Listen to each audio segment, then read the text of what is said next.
ഈശോമിശിഹായ്ക്ക് സ്തുതിയായിരിക്കട്ടെ. ആത്മീയ ഭോജ്യത്തിൽ ഇന്ന് നാം വിചിന്തനം ചെയ്യുന്നത് വന്ധ്യംകരണം. അത് വന്ധ്യമായൊരു കാര്യമാണോ, നിന്ദ്യമായ കാര്യമാണോ? ദൈവത്തിൻ്റെ വചനം എന്താണ്, സഭ എന്താണ് അതേക്കുറിച്ച് നമ്മളെ പഠിപ്പിക്കുന്നത് എന്ന് മനസ്സിലാക്കിയിരിക്കുന്നത് വളരെ നല്ലതാണ്.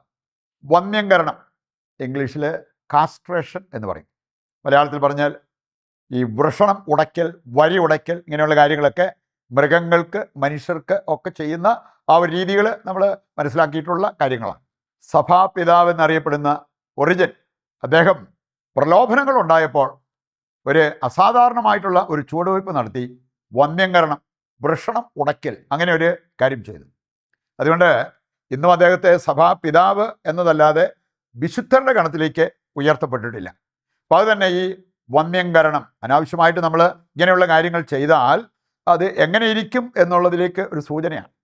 ഇത് വന്ധ്യമായ ഒരു കാര്യമല്ല, നിന്ദ്യമായ ഒരു കാര്യമാണെന്ന് ദൈവത്തിൻ്റെ വചനവും അതുപോലെ തന്നെ സഭയും ഒക്കെ നമ്മളെ പഠിപ്പിക്കുന്നത് നമുക്ക് കാണാൻ സാധിക്കും. നമ്മൾ കാണുന്നുണ്ട് ഇത് എന്താണ് ഈ വന്ധ്യംകരണം, മനസ്സിലാക്കിയിരിക്കുന്നത് നല്ലതാണ്.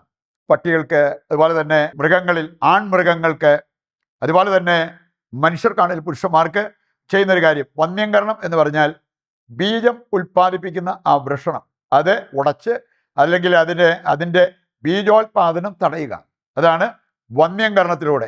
ഒരിടയ്ക്ക് പട്ടികളെയൊക്കെ പിടിച്ച് വന്ധ്യംകരണം നടത്തുന്നതിനെക്കുറിച്ച് നമ്മൾ മനസ്സിലാക്കിയ അതേക്കുറിച്ചുള്ള ന്യൂസും കാര്യങ്ങളൊക്കെ ഉണ്ടായിരുന്നു. ഞാൻ പറഞ്ഞല്ലോ, പുരുഷന്മാർക്ക് ഇത് ചെയ്യുന്നതാണ് കാസ്ട്രേഷൻ എന്ന ആ ഒരു പദത്തിൽ നമ്മൾ മനസ്സിലാക്കുക. സ്ത്രീകൾക്കും അത് ചെയ്യാം. അതിനാണ് ഓഫ്റെക്ടമി എന്നുള്ള ആ പദം ഉപയോഗിച്ചിരിക്കുന്നത്.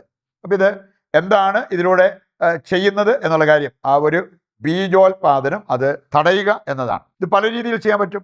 ശസ്ത്രക്രിയ, കെമിക്കൽ കാസ്ട്രേഷൻ, അതുപോലെ തന്നെ മരുന്ന് ഉപയോഗിച്ച്, ഇങ്ങനെ ഏത് വിധത്തിൽ വേണേലും ഇങ്ങനെയുള്ള കാര്യങ്ങളൊക്കെ ചെയ്യാൻ സാധിക്കും എന്നുള്ളത് നമ്മൾ പഠിക്കാവുന്ന കാര്യങ്ങളാണ്. രണ്ടാമതായിട്ട് നമ്മൾ കാണുന്നത് വന്ധ്യംകരണത്തെക്കുറിച്ച്. ഇത് നിന്ദ്യം എന്ന് വചനം പഠിപ്പിക്കുന്നുണ്ട്. ഏതാനും വചനങ്ങൾ എടുക്കുമ്പോൾ നമുക്ക് മനസ്സിലാകും ഇതൊരു വന്ധ്യമായ കാര്യമായിട്ട് കാണുന്നതിനേക്കാൾ നിന്ദ്യമായ കാര്യം. നിയമാവർത്തനം 23-1 വചനം പഠിപ്പിക്കുന്നത്, വൃഷണം ഉടയ്ക്കപ്പെട്ടവനോ ലിംഗം ഛേദിക്കപ്പെട്ടവനോ കർത്താവിൻ്റെ സഭയിൽ പ്രവേശിക്കരുത്. ഇതൊരു വന്ധ്യമായ കാര്യമാണെങ്കിൽ അങ്ങനെ പറയേണ്ടതില്ലല്ലോ. വൃഷണം ഉടയ്ക്കപ്പെട്ടവരും ലിംഗം ഛേദിക്കപ്പെട്ടവരും കർത്താവിൻ്റെ സഭയിൽ പ്രവേശിക്കരുത്. അതായത് നിയമാവർത്തനം 23-18 വചനം കൂടി എടുത്താൽ അവിടെ പറഞ്ഞിട്ടുണ്ട്, വേശ്യയുടെ വേതനമോ നായയുടെ കൂലിയോ ആലയത്തിലേക്ക് കൊണ്ടുവരരുത്. ആലയത്തിൽ അവ പ്രവേശിക്കരുത്. ആലയത്തിൽ പ്രവേശിക്കരുതാത്ത വ്യക്തികളെക്കുറിച്ചും അതുപോലെ തന്നെ സമ്പത്തിനെക്കുറിച്ചും ഒക്കെ വചനം കൃത്യമായിട്ട് നമ്മെ പഠിപ്പിക്കുന്നുണ്ട്. നിയമാവർത്തനം 23-1 വചനവും 18 വചനവും. നായയുടെ കൂലി, ആ പേജിൽ തന്നെ അതിൻ്റെ താഴെ നോക്കിയാൽ കാണാൻ സാധിക്കും. നായ എന്ന് പറഞ്ഞാൽ ആൺവേശ്യ, ആണുങ്ങൾക്കും വേശ്യാവൃത്തി നടത്താൻ പറ്റുന്നു. പുറപ്പാട് 23, 25, 26 വചനങ്ങൾ വായിക്കുമ്പോൾ അവിടെ പറഞ്ഞിരിക്കുന്നത്, നിങ്ങൾ ദൈവത്തെ ആരാധിക്കണം. ദൈവത്തെ ആരാധിക്കുന്നവർക്ക് ദൈവം ഒരുപാട് അനുഗ്രഹങ്ങൾ അവിടെ വാഗ്ദാനം ചെയ്തിരിക്കുന്നത് കാണാൻ പറ്റും. അതിൽ ഒരനുഗ്രഹമുണ്ട്, നിങ്ങളുടെ ഇടയിൽ വന്ധ്യത ഉണ്ടാകില്ല. വന്ധ്യതയ്ക്ക് നിങ്ങളെ ഞാൻ വിട്ടുകൊടുക്കില്ല എന്ന് പറഞ്ഞിരിക്കുന്നത് ഈ ഒരു വചനഭാഗത്ത് നമ്മൾ കാണുന്നുണ്ട്. ദൈവത്തെ ആരാധിച്ചാൽ ഉണ്ടാകാവുന്ന അനുഗ്രഹങ്ങൾ, ദൈവത്തെ ആരാധിക്കാതിരിക്കുമ്പോൾ വരുന്ന നഷ്ടങ്ങൾ, ഇതെല്ലാം ഈ വചനഭാഗം കൃത്യമായിട്ട് നമ്മളെ പഠിപ്പിക്കുന്നുണ്ട്. നിങ്ങൾ എന്നെ ആരാധിക്കണം. അപ്പോൾ എന്ത് സംഭവിക്കും? നന്നായിട്ട് ദൈവത്തെ ആത്മാവിലും സത്യത്തിലും ആരാധിക്കുന്നവരാണെങ്കിൽ നിങ്ങൾക്ക് സാമ്പത്തിക അഭിവൃദ്ധി ഉണ്ടാകും. നിങ്ങളുടെ അപ്പം കുഴയ്ക്കുന്ന ആ കലം, മാവ് കുഴയ്ക്കുന്ന കലം അനുഗ്രഹിക്കപ്പെടും. നിങ്ങൾക്ക് ഒരു സാമ്പത്തിക ക്ലേശം വരാൻ ദൈവം അനുവദിക്കത്തില്ല. നമ്മുടെയൊക്കെ ഇന്നത്തെ സാമ്പത്തികമായിട്ടുള്ള പ്രതിസന്ധി, അതിൻ്റെ പിന്നിൽ ഈ ഒരു ദൈവത്തെ ആരാധിക്കാതിരുന്നതാണോ കണ്ടെത്തുന്നത് നല്ലതാണ്. ദൈവത്തെ ആരാധിക്കുന്നവർക്ക് ഈ അനുഗ്രഹം ഉണ്ടാവും, സാമ്പത്തിക സമൃദ്ധി. രണ്ടാമതൊരു കാര്യം പറഞ്ഞിരിക്കുകയാണ്, നിങ്ങളുടെ ഇടയിലെ രോഗികളെ ഞാൻ സുഖപ്പെടുത്തും. ഈ രോഗം വിട്ടുമാറാതിരിക്കുന്നതിൻ്റെ പിന്നിൽ ദൈവത്തെ നമ്മൾ വേണ്ടതുപോലെ ആരാധിക്കാതിരിക്കുന്നതാണോ കാരണം കണ്ടെത്തുന്നത് നല്ലതാണ്. ഇതിന് പറയാണ്, ഗർഭഛിദ്രമോ വന്ധ്യതയോ നിങ്ങളുടെ ഇടയിൽ ഉണ്ടാകില്ല, അകാല മരണം നിങ്ങൾക്ക് സംഭവിക്കത്തില്ല. ഇങ്ങനെയുള്ള കാര്യങ്ങളിൽ നിന്നെല്ലാം ദൈവം നിങ്ങളെ സംരക്ഷിച്ച് പരിപാലിക്കും എന്നുള്ളത് കർത്താവിൻ്റെ വചനം കൃത്യമായിട്ട് നമ്മെ ഓർമ്മിപ്പിക്കുക. അവസാനമായിട്ട് നമ്മൾ ചിന്തിക്കുന്നത്, മഹനീയമായ ഒരു വന്ധ്യതയുണ്ട് കേട്ടോ.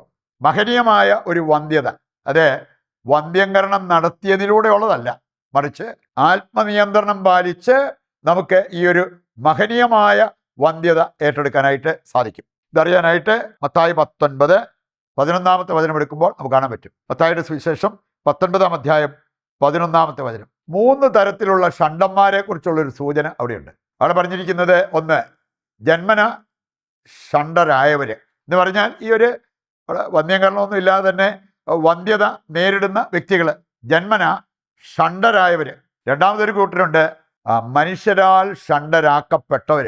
നമ്മൾ ഹിസ്റ്ററി, ചരിത്രം വായിച്ചു കഴിഞ്ഞാൽ കാണാൻ സാധിക്കും, ചില രാജാക്കന്മാരൊക്കെ അവരുടെ രാജ്ഞിയെ നോക്കാനായിട്ട് വെച്ചിരുന്ന വ്യക്തികൾ, അങ്ങനെയുള്ളവർക്ക് ചെയ്തിരുന്നൊരു കാര്യം അവരെ ഷണ്ഡരാക്കും. അങ്ങനെയുള്ളവരാണ് ഇവരെ പരിചരിച്ചിരുന്നത്. അവർ മൂലം ഇവർ ഗർഭിണിയാകാതിരിക്കാൻ വേണ്ടി. അങ്ങനെ മനുഷ്യരാൽ ഷണ്ഡരാക്കപ്പെട്ടവർ. മൂന്നാമതൊരു ഗണത്തെക്കുറിച്ച് അവിടെ പറഞ്ഞിട്ടുണ്ട്, ദൈവരാജ്യത്തിന് വേണ്ടി, സ്വർഗരാജ്യത്തിന് വേണ്ടി ഷണ്ഡരാക്കപ്പെട്ടവർ. അത് വൃഷണം ഉടച്ചുകൊണ്ടുള്ള വന്ധ്യതയല്ല, മറിച്ച് ആത്മനിയന്ത്രണം പാലിച്ചുകൊണ്ടുള്ള, ദൈവരാജ്യത്തിന് വേണ്ടി ഞാൻ എൻ്റെ ജഡമോഹങ്ങളെ നിയന്ത്രിച്ച് കീഴടക്കി ജീവിക്കുന്ന ആ ഒരവസ്ഥ. ഇങ്ങനെ ഒരു 3 ഗണത്തിൽപ്പെട്ടവരെ കുറിച്ച് മത്തായിയുടെ സുവിശേഷം 19-ാം അധ്യായം 11-ാമത്തെ വചനം വായിക്കുമ്പോൾ നമുക്ക് കാണാൻ പറ്റും. ഈ ഒരു അറിവിൻ്റെ വെളിച്ചത്തിൽ മുമ്പോട്ട് ജീവിക്കുവാനുള്ള, പ്രത്യേകിച്ച് ആത്മനിയന്ത്രണം പാലിച്ച് ജീവിക്കുവാനുള്ള, വിശുദ്ധ ജീവിതം നയിക്കുവാനുള്ള ആ ഒരു തീരുമാനമെടുത്തുകൊണ്ട് അതിനുവേണ്ട കൃപയ്ക്കായി ദൈവത്തോട് നമുക്ക് പ്രാർത്ഥിക്കാം. ഇതിൻ്റെ എല്ലാ പ്രാർത്ഥനാ നിയോഗങ്ങളും ദൈവകരങ്ങളിൽ ഏൽപ്പിച്ച് ശിരസ് നമിച്ച് ദിവ്യകാരുണ്യത്തിൻ്റെ ആശീർവാദവും നമുക്കിപ്പോൾ സ്വീകരിക്കാം.